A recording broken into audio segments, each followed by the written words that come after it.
Did you know that one wrong move at the very beginning of beekeeping can cost you the entire season and even all of your bees? Many people enter beekeeping thinking it is enough to buy a hive, a few frames, and a swarm. However, beekeeping in 2026 is no longer just a traditional skill learned from older beekeepers. Today, it is a combination of biology, ecology, technology, and data analysis. A modern beekeeper must understand how a bee colony functions, how the microclimate affects brood development, and how external factors, such as climate, forage, and diseases, shape the entire season. Bees are an extremely sensitive biological system. If you make a mistake in choosing the location, the way you work, or in assessing the condition of the colony, the consequences can be very serious. In this episode, we will explain in detail how to actually start beekeeping today, step by step. We will talk about choosing the right location, selecting the proper hive, protective equipment, and buying your first bees. We will also explain one of the most important mistakes beginners make, a mistake that can determine the success or failure of your first beekeeping season. But before we continue, write one thing in the comments. Why do you want to start beekeeping? Is it because of honey, nature, ecology, or perhaps additional income? Your answers often help other beginners who are just entering this world. We are entering the era of smart beekeeping. As a beginner in 2026, you have a huge advantage compared to generations of beekeepers before you: access to technology and data. Every physical opening of the hive and pulling out frames represents a major stress for the bees. When you open a hive, you actually disrupt the internal microclimate. The bees must stabilize the brood temperature again, which is maintained at around 35 degrees Celsius. This requires energy and time, and sometimes hours of work from the entire colony. Because of this, modern beekeepers are increasingly using technology. Digital scales placed under hives track daily weight changes and can show when a strong nectar flow begins or when a sudden loss of food occurs. Temperature and humidity sensors help monitor the microclimate inside the hive. If the brood temperature begins to drop or fluctuate, it may indicate a problem within the colony. Even more interesting are acoustic sensors that analyze the sound of the bees. A healthy colony has a characteristic stable sound. When a colony loses its queen, the bees produce a specific roaring sound that can be recognized even without opening the hive. These systems allow beekeepers to monitor the condition of their colonies from a distance and reduce unnecessary disturbance to the bees. Step 1. Location and regulations. One of the most important decisions in beekeeping is choosing the location of the apiary. Bees have a flight radius of approximately 3 kilometers. This means that a single hive can use an area of nearly 30 square kilometers. Within that space, there must be enough nectar-producing plants, stable pollen sources, clean water, protection from strong winds. If there is not enough food in the environment, bees will spend more energy than they bring into the hive. Such colonies weaken and produce smaller honey yields. Before placing your hives, it is necessary to analyze the surroundings. Check whether there are meadows, orchards, forests, or agricultural crops nearby that bloom during the season. Another important factor is legal regulation. In many countries, apiaries must be registered.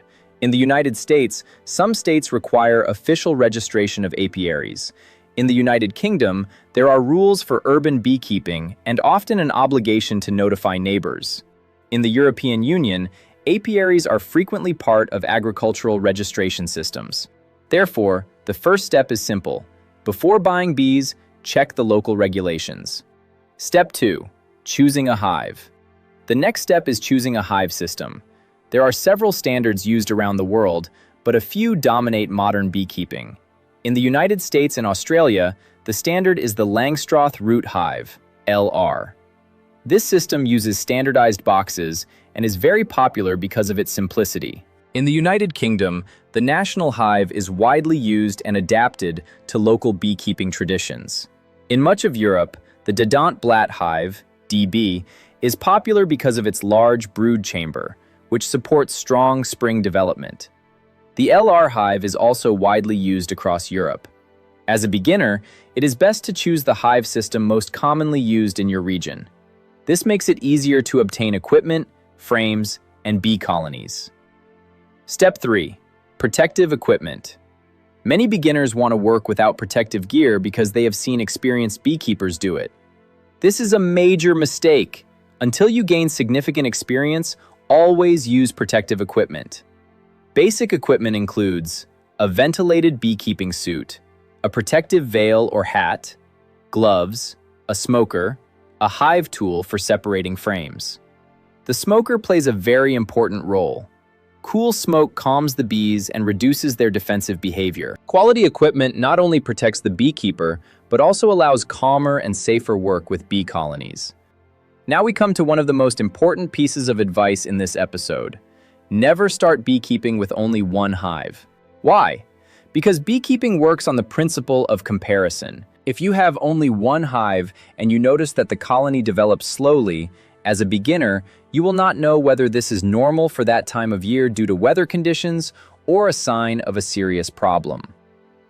When you have at least 3 hives, you create a control group.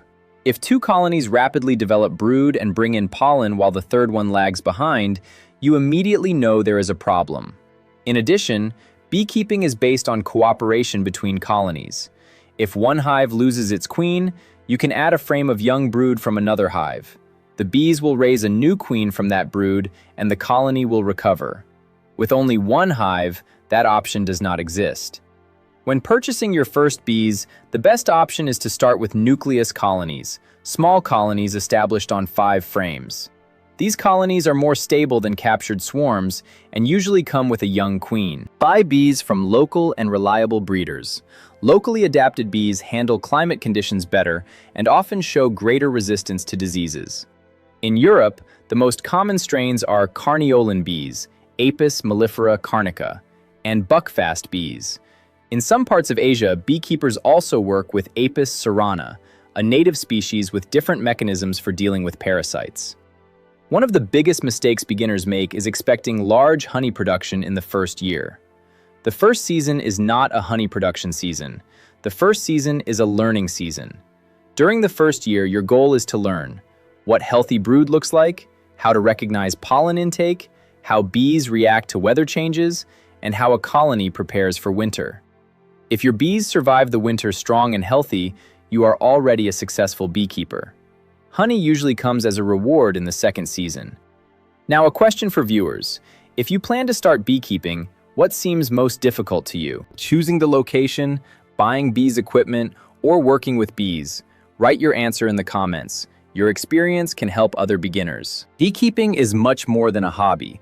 It is a complex system where biology, ecology, and human knowledge intersect. Inside a single hive, there are thousands of bees functioning as a perfectly organized superorganism. Once you begin to understand how that system works, beekeeping becomes one of the most fascinating activities in nature. To make this beginning easier, I prepared a free beginner checklist for 2026 in PDF format. The download link is in the description of this video. If you found this guide useful, click like, subscribe to the channel, and turn on notifications so you do not miss new episodes. In the next episode of this series, we will analyze one of the most important topics for every beekeeper. Which hive type should you choose, LR or DB? You can also watch our playlist about honey plants you can grow around your apiary to improve nectar flow. Thank you for reading. Take care of the bees, learn from nature, and see you in the next episode.